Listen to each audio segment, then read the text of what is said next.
Justice and the Associate Justices of the Supreme Court of the United States. God save the United States and this honorable court.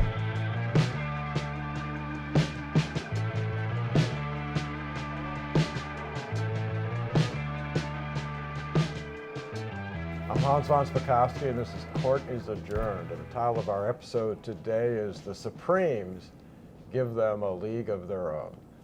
In the last week of the term, before the Supreme Court justices all left for their summer break, they issued a decision in what I think, and probably my guest agrees, are two of the most important cases decided in a very long time by the court.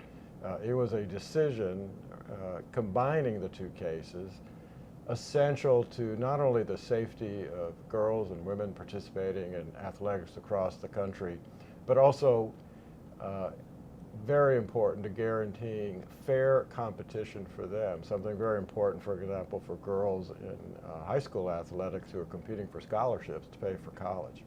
The two cases were Little versus Hecox and West Virginia versus BPJ, BPJ being a transgender boy who claimed he was a girl who was competing in women's sports in West Virginia.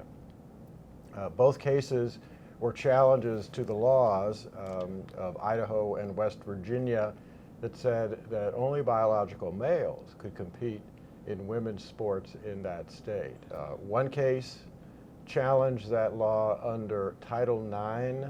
Title IX was part of the Education Act in early 1990s. 1972, which made it illegal under federal civil rights laws to discriminate against women, particularly in college athletics, for anyone receiving federal education funds. The other case challenged this ban on biological males under the Equal Protection Clause of the 14th Amendment.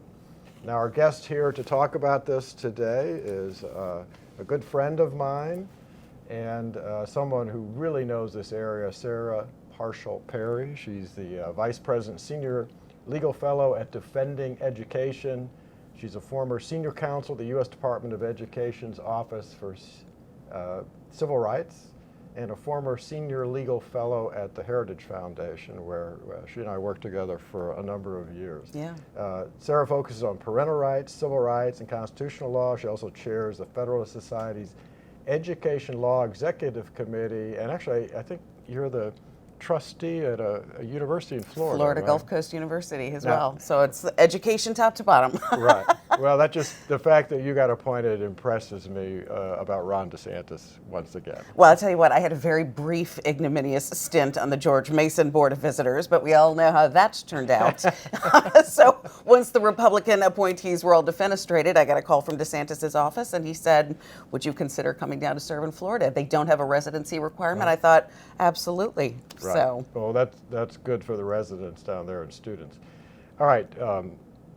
Sarah Kavanaugh, Justice Kavanaugh wrote the main opinion. How did these two cases get to the court? I mean, talk a little bit about what happened here. So there was a wave of legislation that arose as a result of the fact that the Biden Department of Education took a very expansive view of Title IX of the Education Amendments of '72. And the Education Department is tasked with enforcing about 7 civil rights laws. Title IX is sort of its marquee equality law. And it's a very brief law that simply prohibits sex discrimination in any federally funded education program. Now, it wasn't until 1974 with the Javits Amendments and ultimately following regulations in 1975 that athletics were added to the provisions of 1972. And that actually played significantly into the court's decision. But once the Biden administration decided that sex under Title IX, a simple 32-word statute prohibiting sex discrimination, would include gender identity discrimination, we saw a wave of legislative responses in the state house as the state scrambled with the concept of realizing that the federal government was no longer going to protect biological girls in any athletic endeavor. Right. And that also expanded to bathrooms. Bathrooms were not at issue, nor were locker rooms here. This is simply an athletic calculus. In 2021 and in 2022, respectively, both Idaho and West Virginia passed 2 women's sports protection acts. And in West Virginia, the law was challenged by Becky Pepper Jackson, a then middle school boy who identified as a girl. And in the state of Idaho, it was challenged by Lindsay Hecox, a college athlete, a biological boy who identified as a girl. Lindsay Hecox brought equal protection challenges against the Idaho law, and in West Virginia, Becky Pepper Jackson brought Title IX and equal protection challenges. The 2 cases were consolidated. They were taken up together. Arguments were held in the fall of last year, and this was one of the last, as we anticipated, decisions to drop. And on this particular outcome, the vote was 9-0 on the Title IX issue. In other words, states may separate biological distinctions between sports, but it was 6-3 on the Equal Protection Clause, and that's kind of really where the sticky wicket of the dissent's opinion comes in. Now, the oral arguments were held on this. I think with the ACLU was there, argue on behalf of the challengers, and I seem to recall there was something kind of interesting happened. It was unusual, which is that the ACL lawyer was arguing that, well, there really isn't any physical difference between men and women that would give men a competitive advantage, which is, I mean, you and I both know that's a kind of ridiculous argument. But in fact,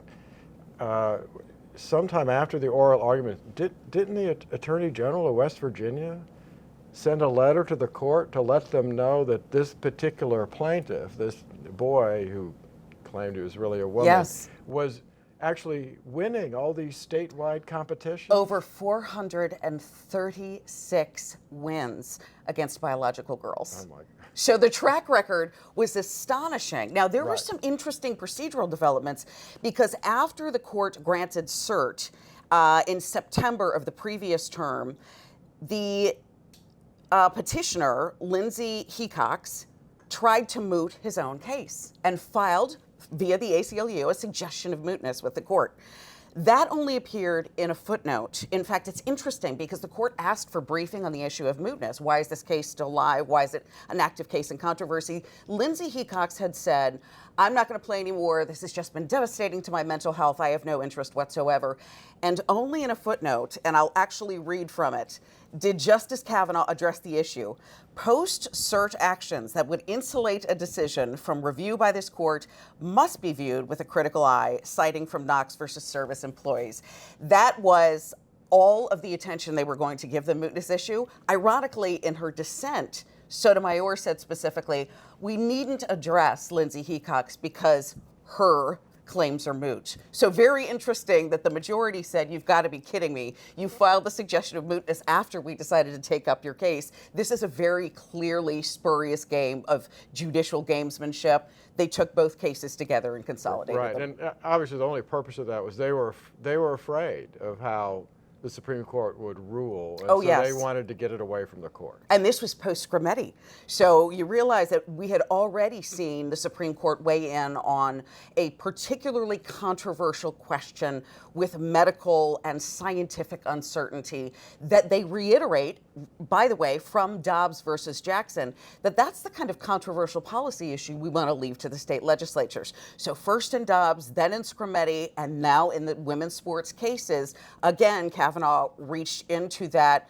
We're going to leave this to the reasoned judgment of the state legislative bodies unless they are invidious and clearly discriminatory, and they were not. Right. Now, we should mention that while Title IX was passed to generally protect women in the educational area, I mean, the reason that amendment was added was because, particularly with Southeastern schools, SEC, where I'm from, the college, they were spending huge amounts of money on men's sports, particularly football, and completely neglecting spending any money on women's sports teams. That's exactly it. And in fact, it's interesting because everyone thinks of Title IX as the sports law, but as originally conceived, it simply prevented sex discrimination. It wasn't until the Javits Amendments in '74, and again with the implementing regulations in '75, that Congress ultimately said, that includes athletics. It's all extracurricular activities. It's not just admissions. It's not just facilities. It's extracurricular activities and athletics as well. Now, the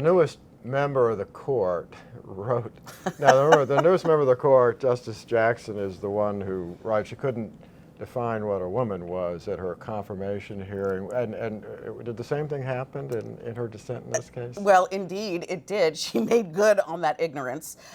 She authored a lone dissent. Sotomayor issued a dissent specifically on the Equal Protection Clause, saying that it would require ultimately a case-by-case analysis, and that the majority's rationale was incomplete because there was a failure to ultimately fact-find that Becky Pepper Jackson or the other petitioner were ultimately at an athletic advantage. And so she felt that the majority had short-circuited that process. Kavanaugh answered that question by saying the Equal Protection Clause does not require us to make a case-by-case analysis. Right. It simply says, on the basis of sex, this is a sex classification, it is permitted by Title IX and the Equal Protection Clause, it survives intermediate scrutiny. So she joined that opinion in full, but then went so far as to author her own brief dissent to say that she believes that the definition of sex under Title IX could be more capacious. In other words, it could include transgender girls or those who have a distinct gender identity separate from their biological sex. But because she felt that that process, again, had already been determined by the majority, she took issue with their determination, not delving into what the language might have meant. I think Kavanaugh did a masterful job of saying, listen, in 72, 74, 75, all of the regulations, all of the congressional record, all indicate it was biological sex. It survives intermediate scrutiny. But she had to send in, using very transgender-friendly language, transgender girl, referring to the male as she, saying there could be more room for protected categories under Title VI. I think the congressional history is pretty clear there isn't. Well, but that's a sign of how she thinks her job is to make policy, not interpret the law. Because as you point out, look, there's no way that in 72 and 74, any of the members of Congress who sponsored this or voted for it could have possibly imagined that the law they were passing to prevent discrimination against women would be somehow interpreted to stop discrimination against men who claim to be women, and yet she's saying, oh well, we should just ignore. I mean, essentially, she's saying we should ignore what Congress meant, intended, and wrote, and expanded. It's the kind of, we talk about the living Constitution that liberals. This is like the living statute. It is. That's exactly what it is. I mean, it is anti-textualist for sure. The Supreme Court made very clear in Loper Bright Enterprises versus Raimondo that while they don't definitively tell us what the statute means, they can be used interpretively. Right. Those implementing regulations, what we know of the congressional record, to say, taking all of these factual considerations together, it's very clear Congress meant sex. Because Kavanaugh was that direct and said it is very clear that Title IX's definition of sex is male and female, she took issue with that. The court didn't have to say that's what Title IX meant, but it went so far as to do it anyway, and she had a problem with that.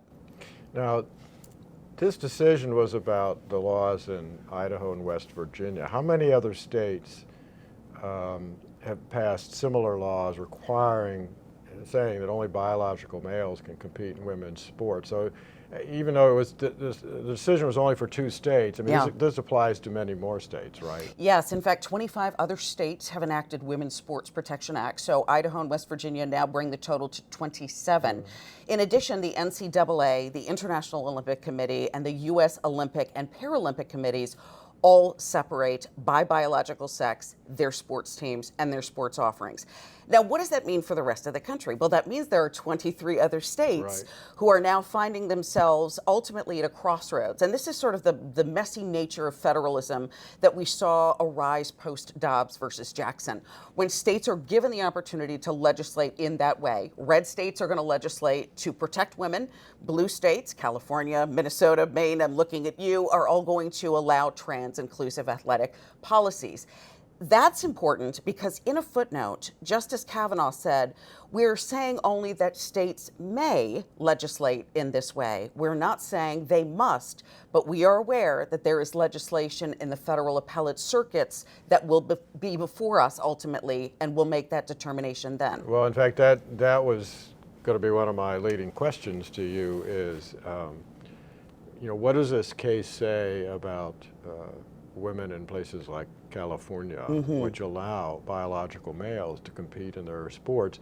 Does it give them, the court was saying that banning biological males doesn't violate Title IX, the Equal Protection Clause, but do these girls, do these women now have a right under Title IX or equal protection to sue states who actually allow this to happen? Yeah, that's a great question.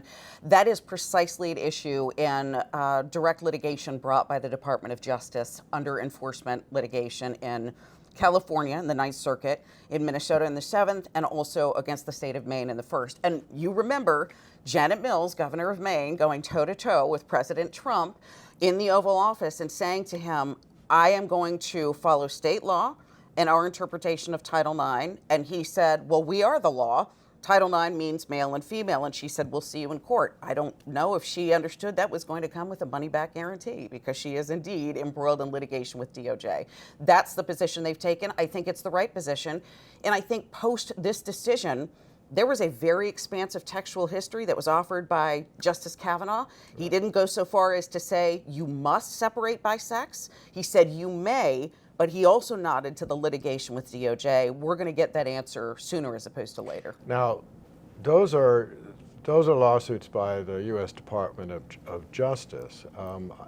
Obviously, in 2028, we're going to have a presidential election. If control of the White House changes, which means control of the Justice Department changes, I have no doubt that a Democratic president coming in, a Democratic AG, would drop all of those lawsuits the way and go back to the Biden attitude. Would individuals who are injured by this, individual girls, individual women, would they have a potential private right of action? They do. They do? They do. In fact, Title IX conceives of a private right of action, as does Title VI. So this would, my guess is, probably open the floodgates to future private litigant action, because we're recognizing right now that this is a bit of regulatory ping pong. Remember that there is still an active Biden-era regulation on the books. The Department of Education has not yet issued an NPRM, a notice of proposed rulemaking, and rescinded that rule. And so there's nothing to prevent, God forbid, a President Newsom from zombifying that particular regulation and saying this applies to the entirety of the country. What the Department of Education really ought to do is make sure that they clarify once and for all. And according to the fall regulatory agenda, it looks like there is a Title IX rulemaking underway to ultimately clarify sex means biological sex. We'll cement it in the Federal Register and then provide cover for all of the women who are not in red states. Okay, no, I don't quite get this. We're a year and a half into the Trump administration. I mean, the Justice Department has made all the right moves here. Why in the world has the Department of Education not yet rescinded this Biden regulation? Yeah, my understanding is that there is a rule underway at the Department of Justice. But I think because they have had so much regulatory work to do, remember, this is unthreading the very sort of complex, tight Gordian knot from the Biden era administration that was so expansive on sex and gender identity that the other agencies have been similarly scrambling. Remember, all of this originated from a singular executive order that Biden issued in January of 2021, directing all the federal agency heads to expand sex to include gender identity or transgender status. Well, that touched everything from housing regulations to health regulations to education. All of these provisions, the federal agencies are in a scramble to try to make up through regulatory rulemaking a lot of the damage that was done to the plain text application of federal civil rights law like Title IX. And I think we're going to have to make sure that that transpires before the sunset of the administration, because things could get very messy going forward. Right.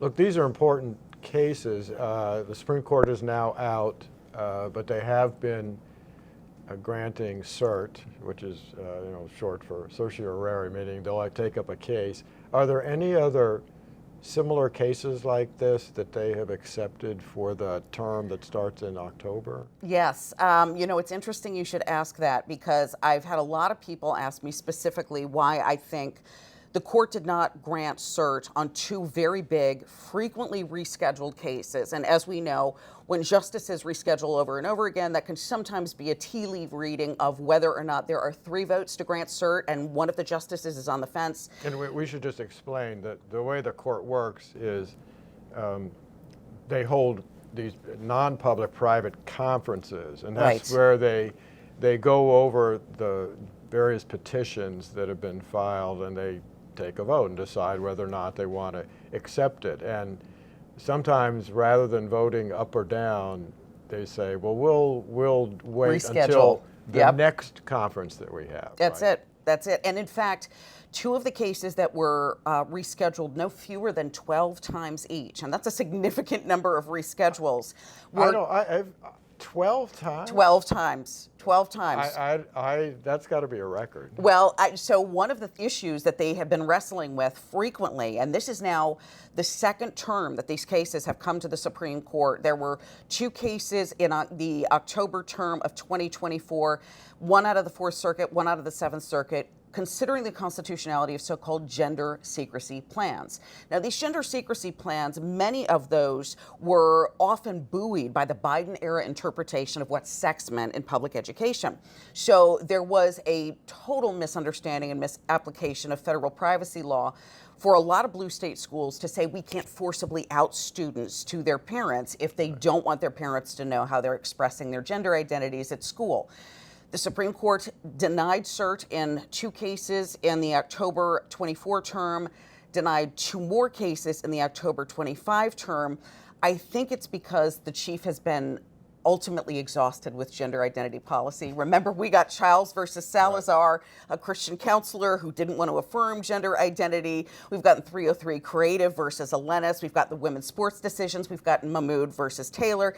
And then we got Mirabelli versus Olson, which came off the emergency docket, what we like to call the interim docket. Right. Lefties like to call it the shadow docket, but it was all very much in the open, granting relief against California's gender secrecy policies during the pendency of the litigation. We thought that was kind of going to close the book for a while on the issue of gender secrecy, where parents and children are divested of that familial relationship, that sacrosanct family privacy nexus. But the court just granted cert in a case called International Partners for Ethical Care versus Ferguson. It's a case in which our organization has submitted an amicus brief. We feel very strongly about this issue. It challenges the constitutionality of Washington state's sanctuary law for gender diverse minors. These are minors who can run away from home, can find themselves in the custody of the state through Child Protective Services, and can initiate gender affirming procedures without their parents' notice, consent, or participation. The fact that this is a question the Supreme Court is going to be wrestling with in the coming term astonishes me, because it shows you exactly how far out of the barn the gender identity horse has run. We are ultimately down the track, and now it's playing a game of how hard can you pull the reins to bring this back. You know, this Washington sanctuary policy, it's crazy. Yeah. School nurses and others, if they want to give a child in their school an aspirin, they won't do it unless they get the permission of the parents. But with these laws, they can tell these kids, oh, you can go here and get surgical mutilation done and Yeah. fed all these hormones and drugs with long-term terrible health effects, and they don't have to get the permission of the parents. They don't even have to tell the parents. Yeah. About it. That's just astonishing. No, and what's interesting to me is that there was a footnote dropped specifically related to the U.S. versus Scrametti case from the previous term. Remember, this was a challenge to the constitutionality of Tennessee's ban on so-called gender-affirming care for minors.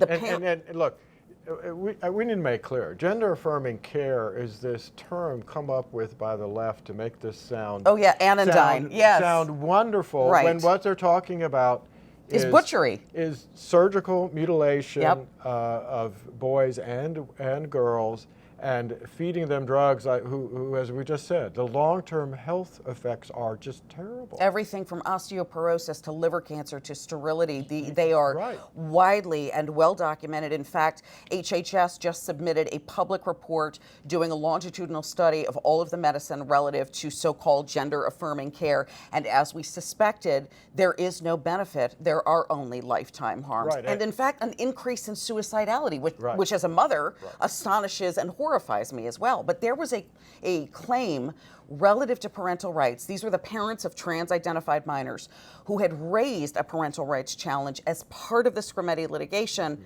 The court didn't take that up. It only took up the equal protection analysis, left the parental rights question to the side. For the first time, they're taking the 14th Amendment substantive due process issue head on. And thankfully, I will have an article out in the fall edition of the Notre Dame Journal of Law, Ethics, and Public Policy on why substantive due process, appropriately limited, works for parental rights, but not for abortion. And therein is the difference.